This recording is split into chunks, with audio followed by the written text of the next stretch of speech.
তো hello' guys, কি খবৰ আপোনালোকৰ? আশা কৰোঁ সকলোৱে ভালে আছে।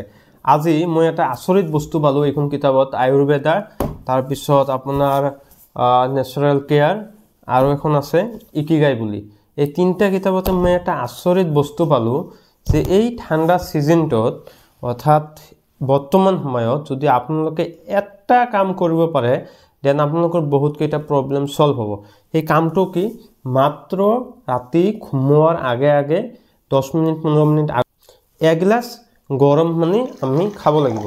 আৰু এগিলাচ গৰম পানীত কিমানখিনি উপকাৰ আছে আপোনালোকে জানিলে আচৰিত হ'ব। আৰু যদি এই অভ্যাসটো আপোনালোকৰ আছে দেন গুড, নিজে সকলোখিনি গম পায়। আৰু যাৰ যাৰ এই অভ্যাসটো নাই নিশ্চয় আজিৰ ভিডিঅ'টো চোৱাৰ পিছত এই অভ্যাসখিনি কৰিব। প্ৰথমতে যিসকল মানুহৰ অত্যাধিক টেনশ্যন, ডিপ্ৰেশ্যন, ৰিলেক্স ফিল নহয় সেই মানুহৰ বাবে বহুতে উপকাৰ।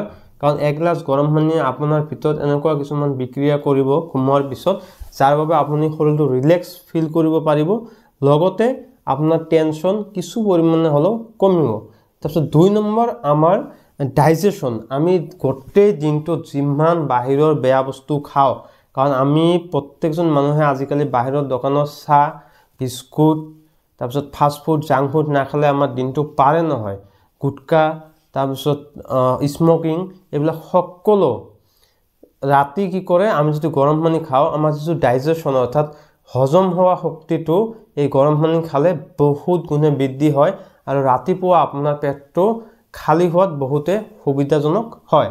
পিছত আমাৰ শৰীৰটো ৰাতি যেতিয়া ঘুমাই যাওঁ আমি, আমাৰ ভিতৰত কিন্তু কামবিলাক চলি থাকে, যাৰ যি কাম সেইবিলাক চলি থাকে। তাৰ কাৰণে অধিক পৰিমাণে শক্তিৰ প্ৰয়োজন হয়। সদায় হাইড্ৰেট কৰি ৰাখিব লাগে, অৰ্থাৎ পানীৰে পৰিপূৰ্ণ কৰি ৰাখিব লাগে। আৰু এগিলাচ গৰম পানী আপোনাৰ শৰীৰটো গোটেই ৰাতিৰ বাবে হাইড্ৰেট কৰি ৰাখিব। তাৰপিছত এই ঠাণ্ডা চিজনত হোৱা 2টা বিশেষ প্ৰব্লেম এই মাত্ৰ এগিলাচ গৰম পানীয়ে শেষ কৰি দিব পাৰিব। কি প্ৰব্লেম? আমাৰ নাকৰ নাছাল কনজুগেশ্যন হয়, অৰ্থাৎ আমাৰ নাকটো কেতিয়াবা বন্ধ হৈ থাকে, কেতিয়াবা মানে এটা নাক বন্ধ হয়, এটা নাক খোলা থাকে, এটা নাক খোলা থাকে, এটা নাক বন্ধ হয়।